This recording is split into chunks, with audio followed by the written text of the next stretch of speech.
understandable from this equation in this right hand side corner, that this length should be something around dy wavelengths. From very basic physics, you can just calculate that it will be of the order of dy. Just say that in some cases, for some material, if it is not at that smaller range, then also we can get some effect of smaller size. And if we define this nanoscience, it is the fundamental study of fundamental principles, structure, and everything of very small particle, and roughly the particles which dimension is between 1 to 100 nanometers. And nanotechnology, it is a completely new technology where the smallest size particles, nanoparticles, is used to prepare some device, precisely nano device. So that is nanotechnology, which is completely different from other technologies.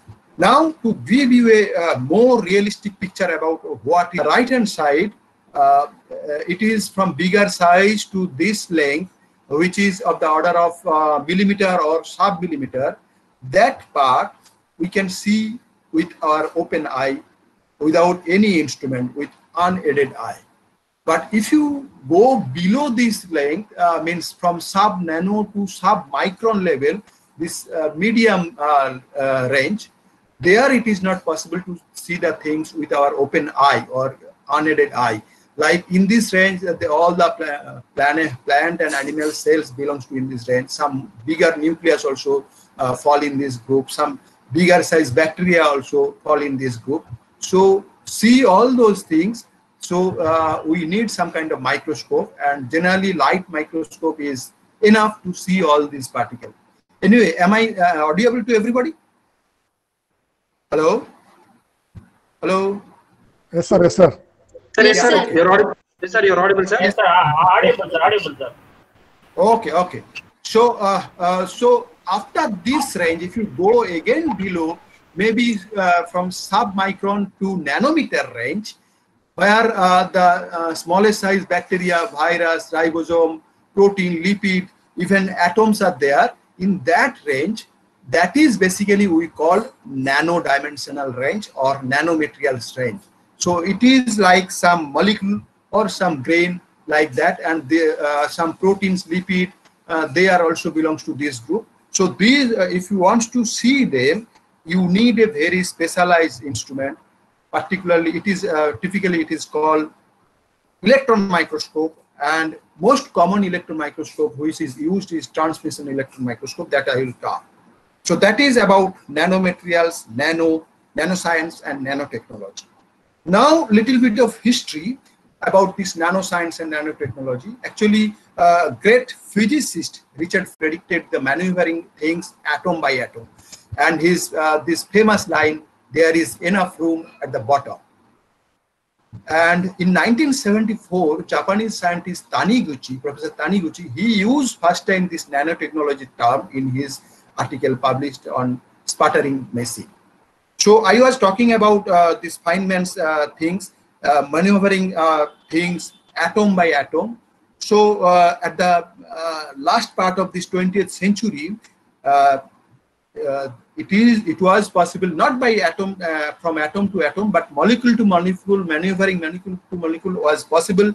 And this kind of spectacular structure, some spectacular coral has been drawn during that period, during 98 to 2000. This is nanocorals of different type. And this side, right hand side, this is nano abacus, which I think the pictures are very clear to you all also. So all that has been made by this famous company IBM. So they have already shown that yes, what Feynman has said, that is more or less perfect and correct. So using just some STM tip, they have made this kind of particular structures. So about the history, as I was talking, it is not that in that sense it is not new. Actually, nano was there from the very starting of our human civilization.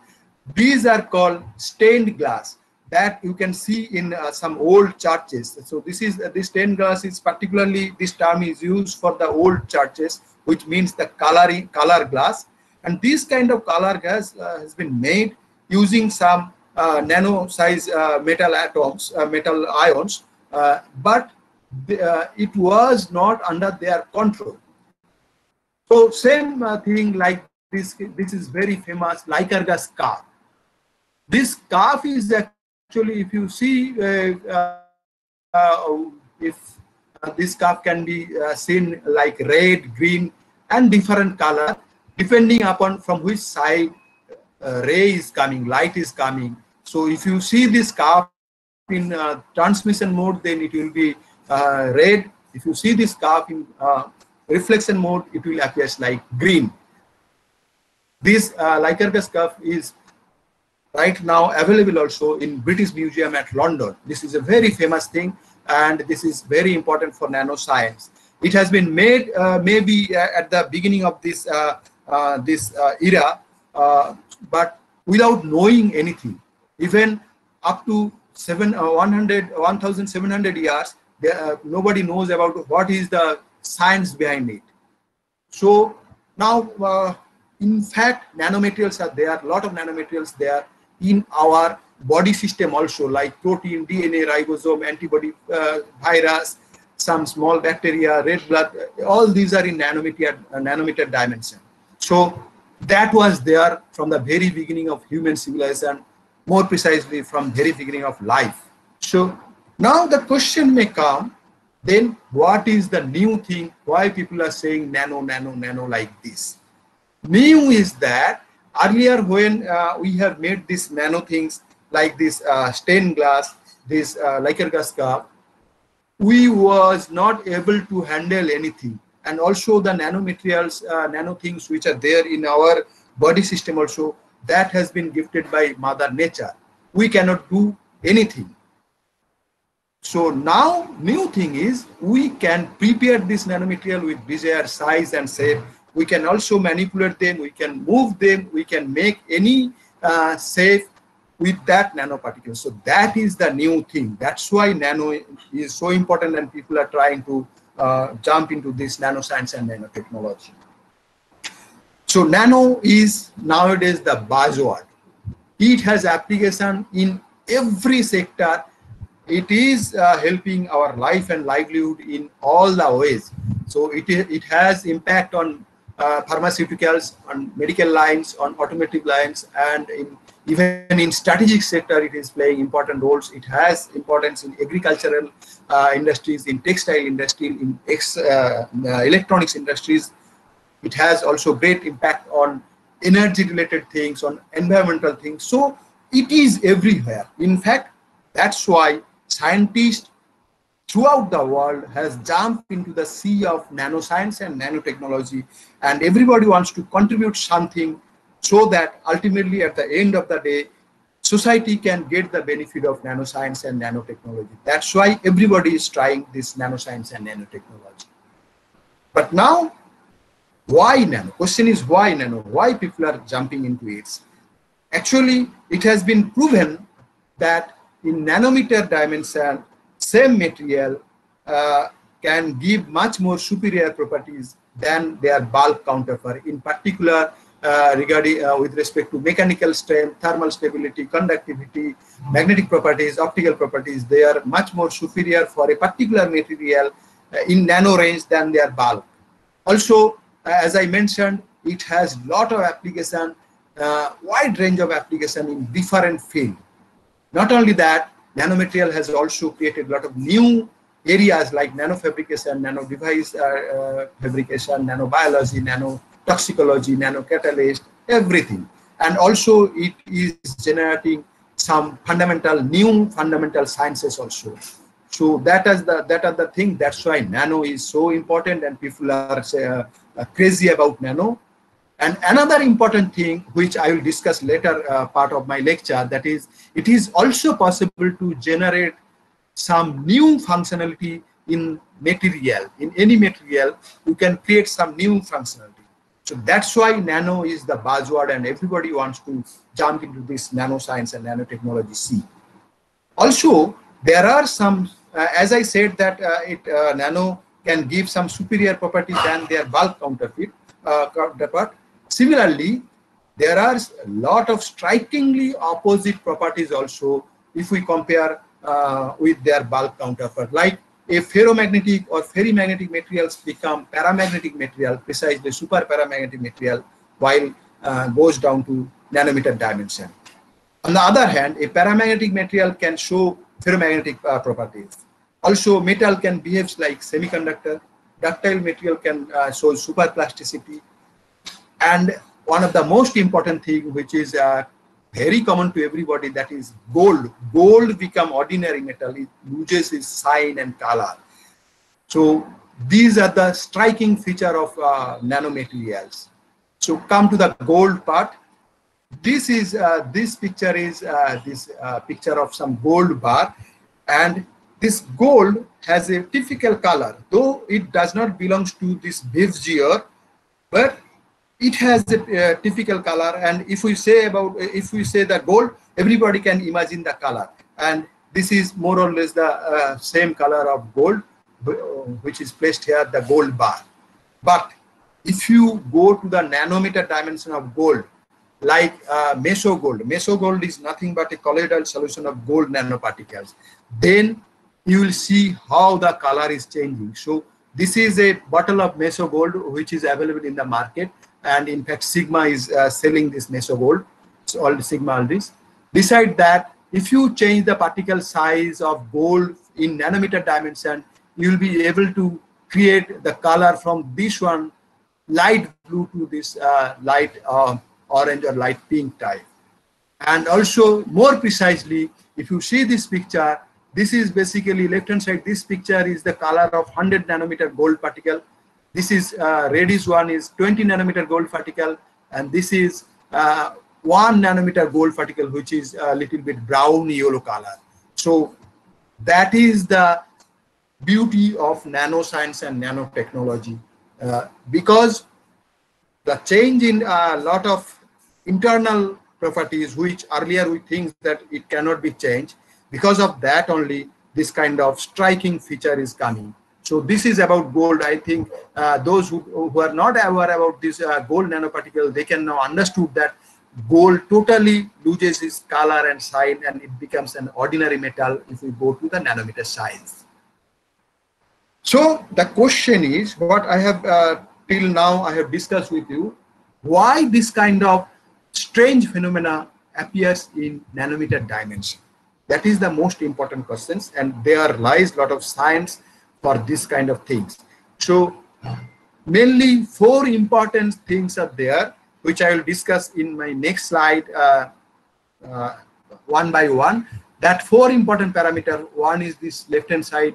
It is called this surface to volume ratio or surface energy. This one is the number of atoms in the surface. This one is the band gap, and this one is the domain size. Okay, so if we go one by one, surface to volume ratio.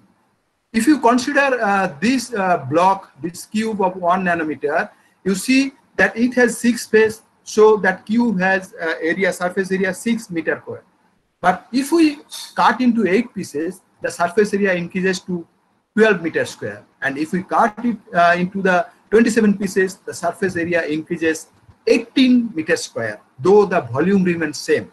That means if you go from bigger size to smaller size, your surface to volume ratio will increase, rather your surface energy will increase.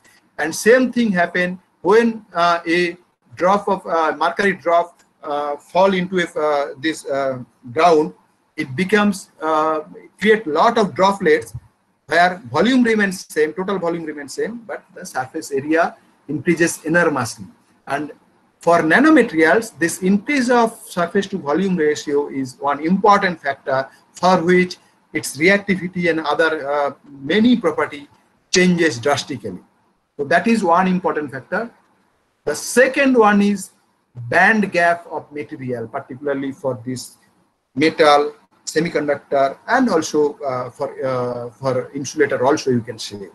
So if you look at the basic physics, if you consider a single atom, all of us know that atom has some atomic level. And if you go from this right hand side, from this atom to bigger size, molecule to bigger molecule, grain, and then ultimately bigger material, then you will find that these atomic levels slowly overlap, and ultimately it comes to this band. So that is the concept of formation of band. Now you think in opposite way. So for bulk particle, you have a band, and if you go on decreasing the size from bulk towards this atomic level, naturally your band graph will increase, and ultimately at the end in the atomic dimension, this band will vanish and it will come to the atomic level. So that is the concept. So band gap can tune as per your desire, as you want, and accordingly with the change of this band gap, electrical, particularly electrical and thermal property changes a lot. Also opticals. This is a very famous picture, which this right hand side, which shows that this is for cadmium sulfide nanoparticles, which shows that if you change the size in nanometer dimension, it goes from this color to this color.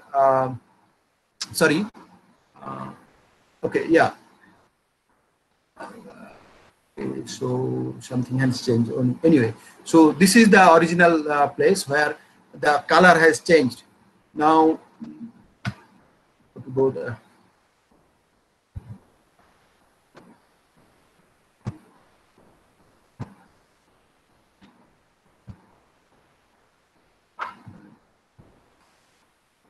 How to go to the next slide?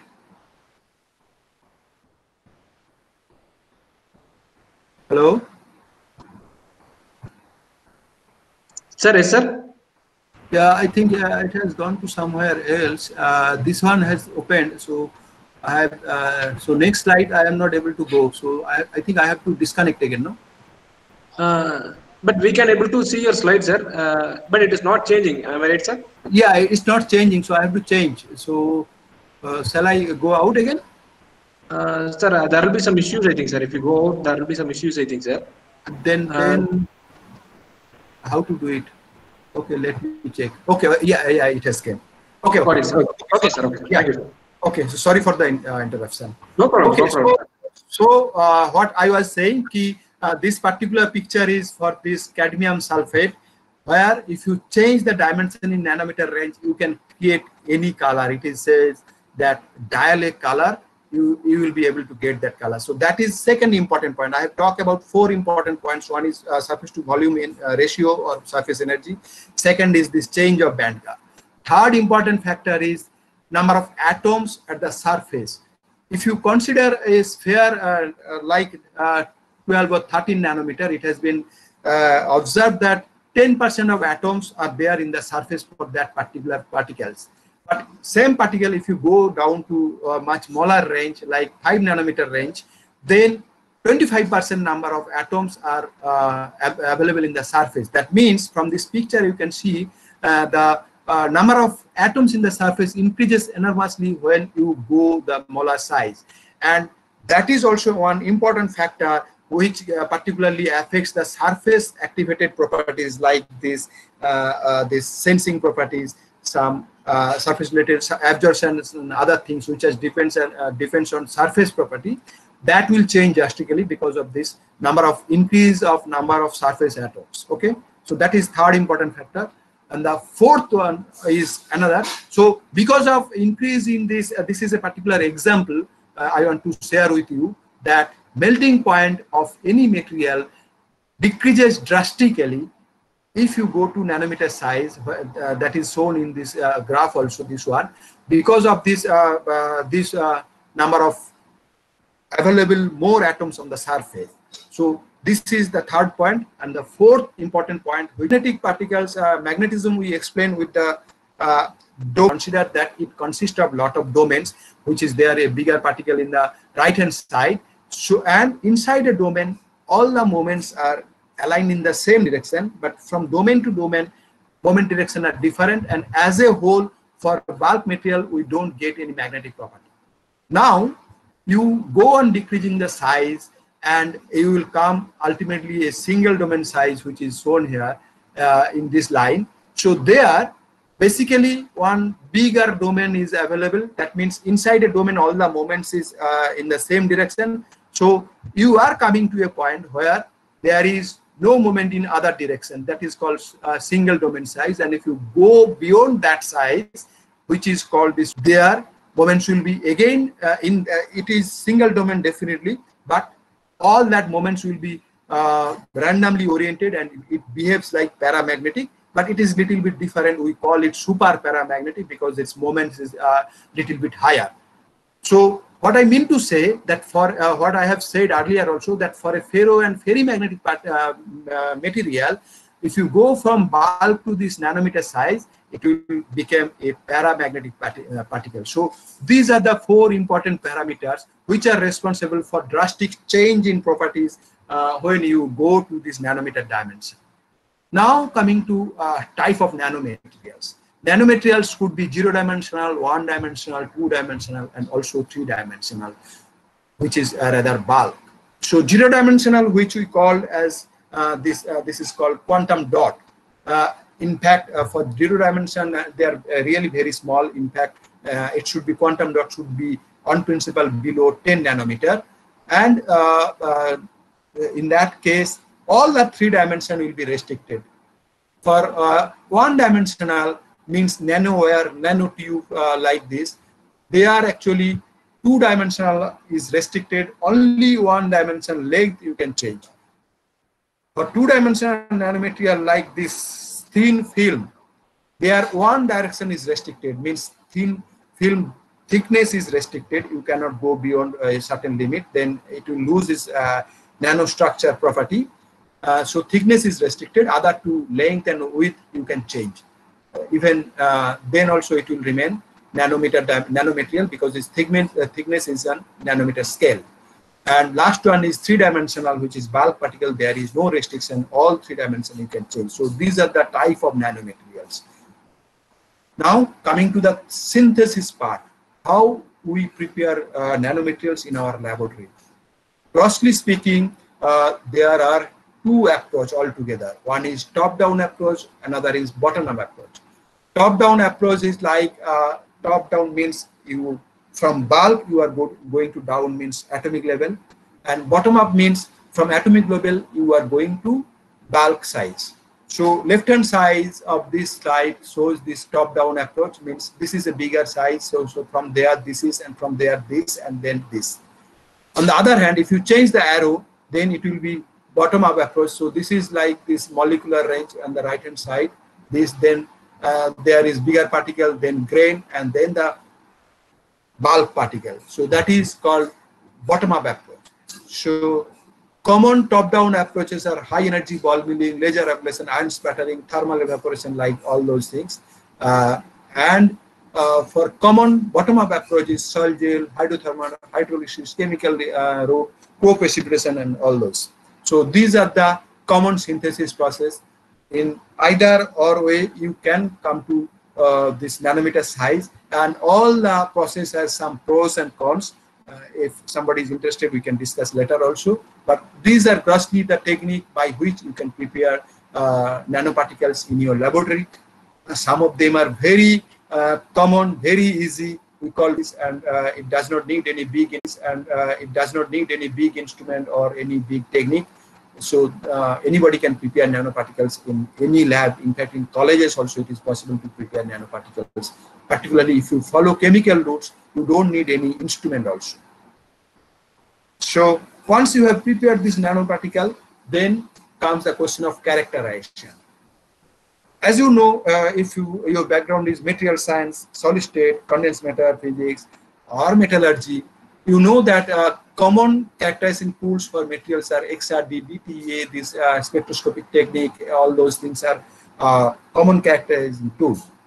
But when we are talking particularly about this nanomaterial, in that case, it's not the optical microscope, even in some cases, it's not the scanning electron microscope. Precisely, it is the TEM, transmission electron microscope, which is required to see the nanoparticles and their structure. So that is the most important and commonly used tools for this characterization of these nanoparticles or nanomaterials. Though it is a costly instrument, but that is required. So this is the picture of a very common TEM machine, transmission electron microscope. This is made of Zeiss, but there are many other companies also. There are Philips, there is Bruker, there are a lot of other companies. So they can. This one is the micrograph taken